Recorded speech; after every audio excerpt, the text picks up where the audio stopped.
Monday, September 21st, meeting of the Clinton Public School Committee.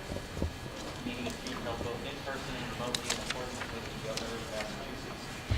March 12, 2020 order suspending certain provisions of the Open Meeting Law, General Law, Section 20. The remote meeting is using technology.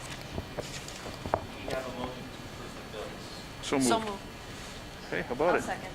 Sounds good. Motion being made and seconded. Is there any discussion on the bills? There being none, all those in favor? Aye. Unanimous, thank you. Can we have a motion to approve the minutes of the meeting of September 8th, 2020? So moved. Second. Motion having been made and seconded. Any discussion? There being none, all those in favor? Aye. Also unanimous, thank you. Am I on? Yeah, here's Now I'm back. there you go. Okay. It's good to be back. All right. I will ask that we move our comments, questions, and requests after this next portion of our meeting, a celebration of some very important people, our retirees. And Dr. Meyer, I'll turn it over to you. Okay, thank you. So we've been trying to have our retiree celebration for a while now, and it's still a little unorthodox. We still can't serve our cake and stuff like we'd like to, but we do have some gifts, and we'd like to recognize our retirees. So at this time, I'd like to invite Chairman Bates and Vice Chairman Zapantis Chairwoman Zapantis to head down, and we will we'll recognize our retirees.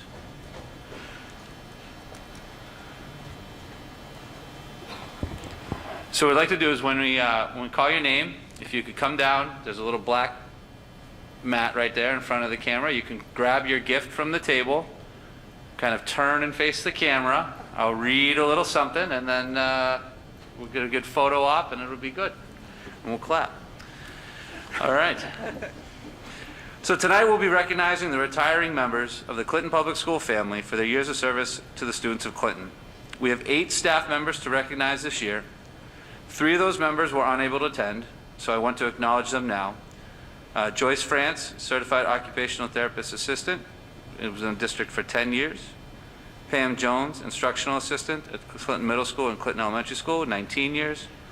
And Barbara Favreau, Clinton Elementary School Kindergarten IA, 31 years. So for the retirees who are here tonight, I'll call your name. As I mentioned, please come down to the table, pick up your award, face the camera, and I'll share some remarks. So our first one we're going to start with is Irene Daly. You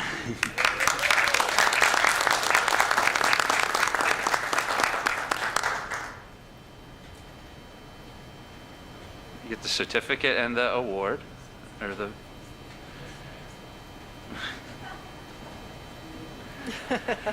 All right. So stay there, Irene. Irene has served as a district substitute coordinator for as long as I can remember. And I do remember calling her, sometimes at the wrong time, sorry about that, back when I was a teacher. Irene's position transitioned from a stipend position to a more permanent part-time position in 2007, so she's been recognized for her 13 years of service in that capacity. Additionally, Irene was, and we hope continues to be, involved in the FIRST program. Thank you, Irene, for all of your contributions. Here's hoping that you can relax in retirement now that you won't be receiving and making all those phone calls each day. Congratulations.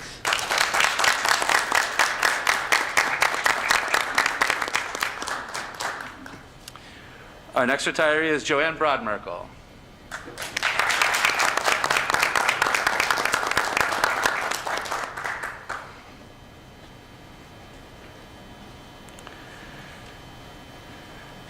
Joanne will officially be retiring on October 3rd. She's been in the district for 22 years, primarily as a Clinton Elementary School reading specialist. Joanne is passionate about reading. She puts her heart and soul in sharing her love of literacy to her students. We are excited for Joanne as she enters this next chapter, awaiting the birth of her first grandchild. We're wishing her long days at the lake and lots of golf and skiing in her future. Congratulations, Joanne.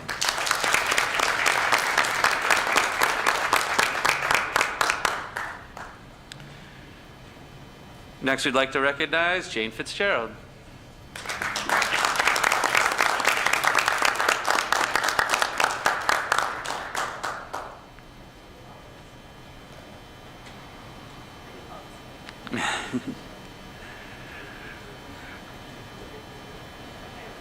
All right, Jane has been a teacher at Clinton Middle School for 23 years. She's primarily been a grade 6 ELA teacher.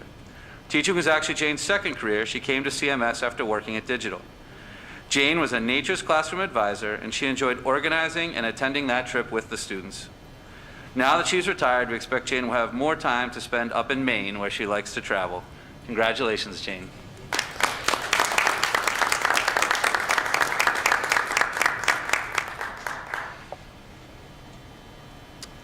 Next, we'd like to recognize Patricia Shermack.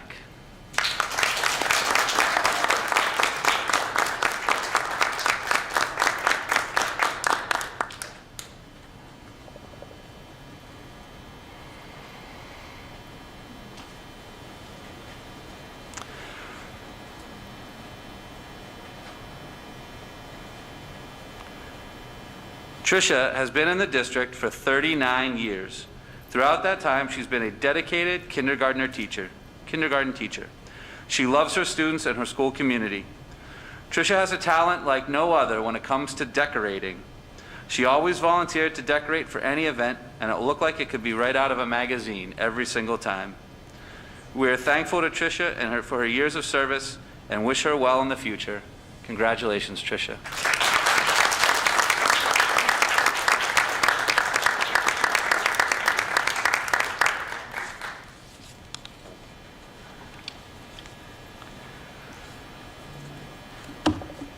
Last but not least, Anne-Marie Sargent.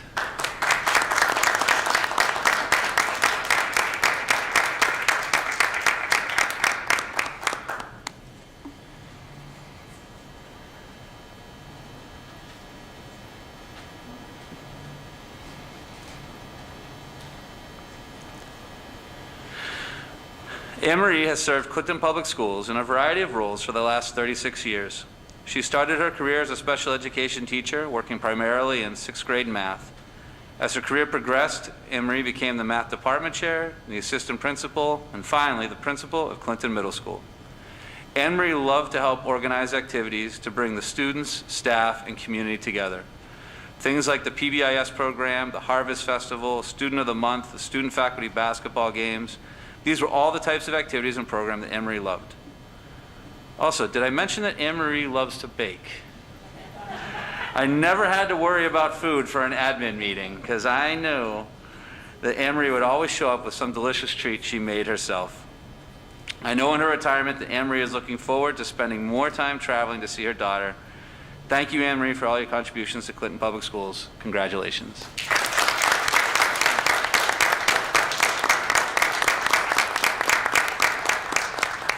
Why don't we do, we want to do one final recognition for all of our retirees?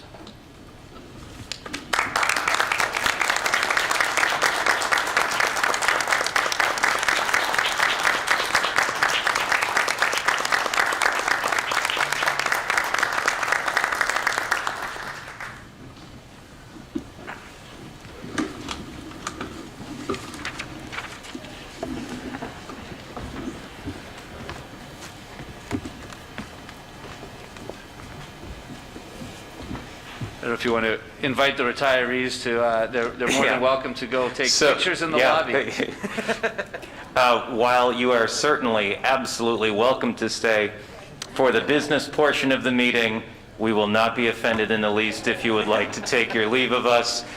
And please know how grateful we are for all of your service to the students in the town of Clinton. We are honored by your work. Thank you. Thank you. Have a nice night.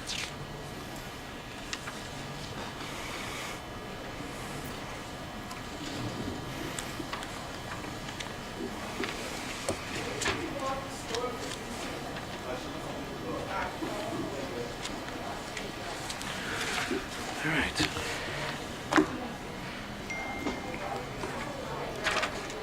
So, are there any questions, comments, or requests? Yes? I guess the CTA always has to have a word. However, we are pleased and excited and ecstatic to be back in our classes with our students. It's different, Indeed. Thank you so much, and please extend our thanks to all the teaching staff as well. Without any, if there are no objections, Dr. Meyer, we'll get back to your part of the report. Okay. So we had our retirees celebration. It was nice to see everyone together. We do have one resignation that came in kind of late from Leah Askren. She was IA at the elementary school, so she resigned on Friday, September 4th. Moving on to some school reopening updates. So for the opening report, I was just going to talk a little bit professional development and parent meetings. Our last meeting was on the 8th, so we had just sort of kind of started that. We had 1 week back. We still had another week to go. Really, as that week went on, we transitioned less structured PD, more individual time for teachers to work on their own needs and to continue with their parent meetings. I thought the parent meetings went very well. Getting the students and the parents back in the building seemed to be a nice step, a nice way to kind of break the ice. I'd say I made the joke on the day before school started, they almost went too well, because we were getting so many parents that after coming into their meeting were asking if they could switch their students from remote to hybrid. So we did tell them we would try to accommodate them, but just not in the next 2 days, right? So we are working on making some shifts already. We did have our first day back last Wednesday. I went to the selectmen meeting that night, but I told them at that meeting, I said that, in my mind, I couldn't have hoped for it to go better. Doesn't necessarily mean it was perfect, but it just means that, when you're thinking of how's the first day of school going to go, it was pretty smooth. And I think, as Chris said, I think that the teachers are excited to be back. You can see that. Kids are excited to be here. Parents are appreciative, I think, of all the effort that we put in. I hear, there's a lot of parents in the pickup line that are just giving us, thank yous and nice jobs and that kind of stuff. So I think it was a great opening. I think we had a real solid first 3 days. Now today, not that today wasn't a good day, but I think today was our first day all over again, right? So today was kind of like day one for the gold cohort. So it was a little bit trickier because it was, as a teacher, you had to kind of remind yourself, or as a staff member, that these kids haven't been through this, right? It's new. So, but I think overall, like I said, it still went well. I think it's been a great opening so far. Hopefully we can just keep working out the kinks. We're still, ironing out little bits of technology things here and there, those things that come up, but we're moving and getting them set up. The health update is the next thing I want to talk about. In your packet, there's a graph that I've included. So what I did, it's a chart from the state data, and you can see that there's the one row there has the color coding on it, and you can see that we were, we had a couple weeks there where we were at 6.6, then we dropped down that right after our last meeting to 5.1, and then on the 16th we kind of jumped back up to 7.6. And when I first talked to the Board of Health about that, I saw them the 16th when this data came out, and they were very confused about it because the number of cases reported, that 298 reported, didn't match their number. So they actually had to do some digging around, and they found out that there were actually some cases that had originally been attributed to another town that had to get recoded to Clinton. So it kind of was, but they were older cases. They weren't brand new. So we're hoping that those ones will fall off coming up in the next one. What I tried to show is, sometimes you can look at this and it'll make sense, and sometimes you can't. If you go down to the third row from the bottom, it says weekly increase. So what I did there is I just subtracted the number of cases, the total cases. You just subtracted to figure out how many new cases were there. So then I added the 2 weeks to give you an expected 14-day total. And then you can compare that. The bottom one shows the actual minus expected. It shows the difference between what they're saying our cases the last 14 days are and what it kind of looks like. So you can see there's some discrepancies there, right? Sometimes it's off by 1 or 2. So it's just kind of showing that I know there's a little bit of fluctuation in that data. So you need to be careful. And when sometimes we're talking about the fact that 1 or 2 cases could make the difference of whether you're red or yellow, and realize that, you know, some of this data fluctuates a little bit. And then I just kind of tried to graph that so we could start trying to look at it more as a trend on the bottom with those line graph, and we can continue to look at that. But the next thing, so after that summary chart, I included some of the actual snapshots, the snapshots from the week of September 16th and from September 9th. What's interesting that you can see, which we were trying to figure out at one point too, when you look at these daily cases, is that even though the data is published on the Wednesday, if you actually look at the color-coded map, the dates that they identify it are it's Sunday to Saturday. So they're kind of, you know, by the time you get the report on Wednesday, the data, at least according to the dates on the map, is already kind of 3 or 4 days old, which I'm sure part of that is I'm trying to make sure they have accurate data when they publish it. So we have those. So you can see we're still in yellow. We're hoping that we will improve. We've been in very close contact with the Board of Health. We continue to talk about lots of things, and just to make sure that we can try to keep moving forward here. They're anticipating we're going to go down again. They anticipate we'll go down this week. There's a memo in here after you get past the data. It says it's dated September 14th, 2020. It's addressed to school committee members. Okay, so this is a memo from Commissioner Riley, and it's all about interpreting the weekly color-coded health metrics.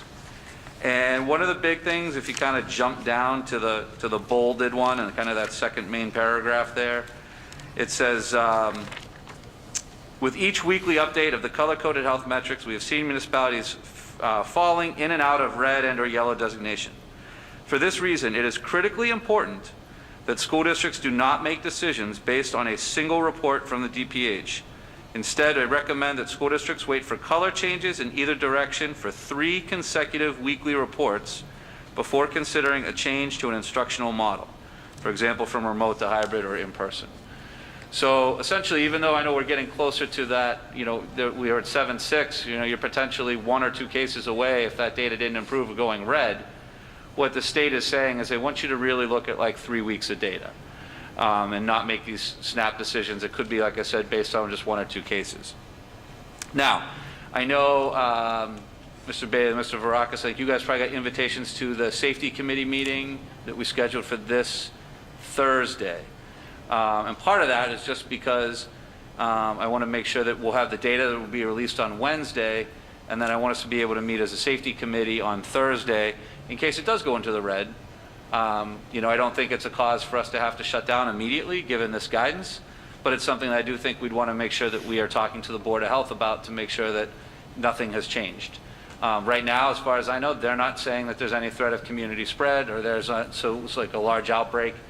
In their mind, there's very minimal cases, and they would suspect that we would go down and that wouldn't be an issue. But we never ended up sneaking that other safety committee meeting in right before school, so I wanted to get one on the books here so we could all just touch base and see how things are going. I mean, that's most of the update I wanted to give on the data and the metrics and that. Does anyone have any questions for me on the data or that interpretation guidance or anything like that?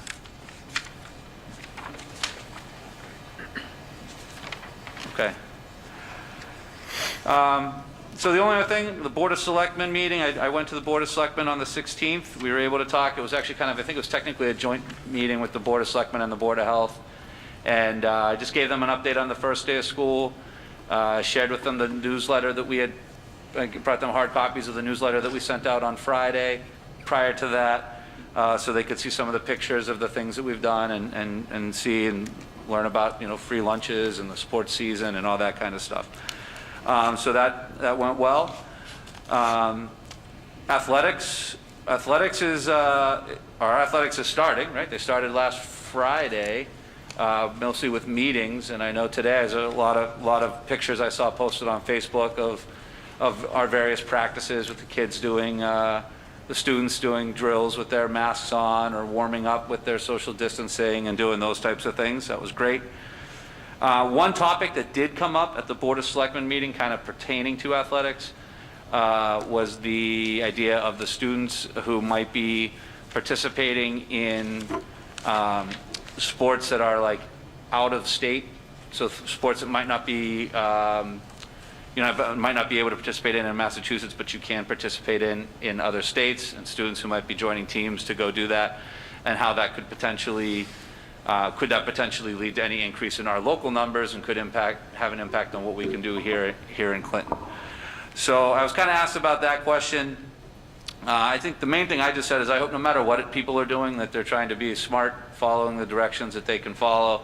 I assume that everywhere you go, there's going to be some sort of restrictions on masks and numbers and social distancing. But I did reach out to our attorney just to kind of see if there was anything in there, if that was considered any type of violation of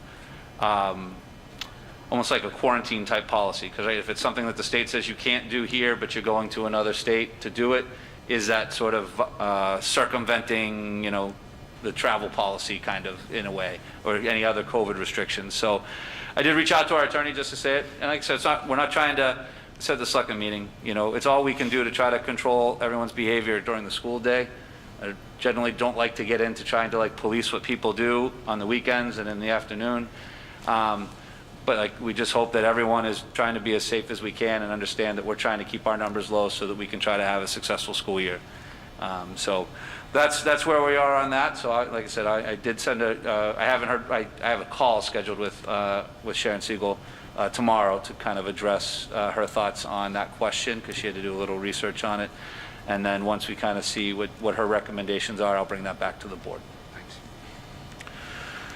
I think that's all I really have. I put other there because it's such a fast-changing world that you never know what's going to come up, but I think it went pretty smooth. So HR update, I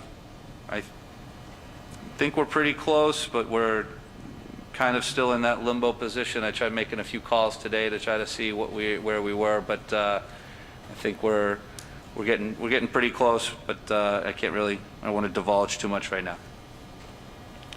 And I think, unless there's any other questions for me, I think that's all I have. Any questions from the board? No? All right. Do we have, and I think I know the answer to this already, do we have anything from any of our advisory committees? Just like Curriculum? Steve said, we meet, safety is Thursday. Thursday Yep. for safety. I think it's 3 o'clock. Is it 3? Yeah. I can't remember. I'm always late. And I think from a marketing perspective, Steve had sent out a recent newsletter about Yep. a week or so ago as well. Yep. Yep, looked great. Anything under, policy and procedures have not met since the last time we presented you with a bunch of policies. Anything from facilities? Okay. Anything from negotiations subcommittee? Okay. Anything under old business? Oh, I'm sorry, did I miss you say marketing? Sorry. No, that's fine. I just wasn't sure what the pleasure of the marketing committee was. We have started a new school year officially, but we had kind of passed by any meetings that we had. I don't know if we feel, the newsletter is fabulous. That was one of the biggest things that we took away from last year's marketing committee. I can't say enough about how wonderful it is. And it's great to get it. And I mean, one member of our committee is kind of doing all the work of it. So, but I didn't know if we should try to set something up. Maybe I can email you guys Sure. and see if you want to set something up. Okay, great. Absolutely. Okay. Yeah, clearly the marketing is working with Dr. Meyer getting requests all the time for parents to send their children to Clinton. So, I'm sorry, is there anything else under our advisory committees? Okay. Is there anything under old business? I just wanted to mention, is my mic on? I don't know. It doesn't sound like it. Okay, there we go. There you go, Sorry. that's better. There you go. I happen to be on the district website for the first time in a while, and I just have to compliment whoever's keeping up with the website. It's so robust, and I mean, if you don't have a child in school, maybe you don't, happen to go to it that often, but I was really impressed. I spent a lot of time looking through. It's all very up-to-date information, and it was really great. Had different links to everything, so it showed very well, and I just wanted to make sure whoever's responsible for that gets a little bit of kudos. One thing that I was concerned about, because I did hear from someone who had sent an email to the school committee, I'm still not sure. I don't personally check my email, but when oh, perfect, so we're covered there. Yep. Okay, all right, good. All right, I just wanted to make sure that we weren't missing anything, because I saw the click here to email the school committee, and I just want to make sure that somebody was getting that. Perfect, okay, great. Yep. Thank you. And I would just add that the person primarily responsible for maintaining the website is Christy LaPearl. She does an excellent job, and through this whole, ever since COVID and the shutdown and stuff, I mean, she's been great at, if I'm sending out a communication on Sunday at 3 o'clock, she gets on the website at 3:05. Wow, yeah, So that- she does a nice job. Yeah, it was great to see. Anything else under old business? I guess it qualifies under old business. I just wanted to, again, say thank you, to your team, to the faculty, just the synergy that is clearly evident in our children being able to come back to school when a lot of school districts aren't able to do this. And I think it speaks to both the leadership and the partnership in the common purpose of trying to do things well and with purpose, and with a clearly very detailed plan that in many cases exceed the guidelines. And so I just wanted to say again, thank you to everyone involved in the reopening plan. Anything under new business?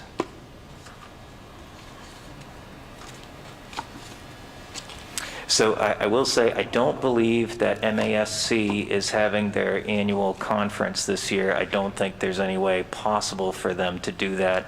If we come across virtual, I know that the MASS conference this summer was virtual, an abbreviated virtual.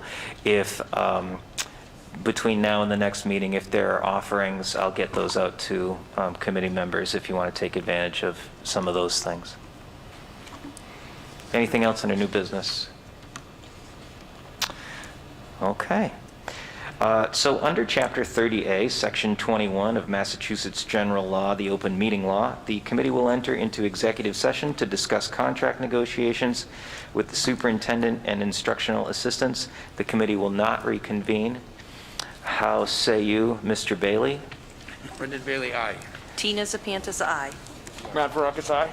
Deborah Goodsell, aye. Joel Bates, aye. Thank you, everyone.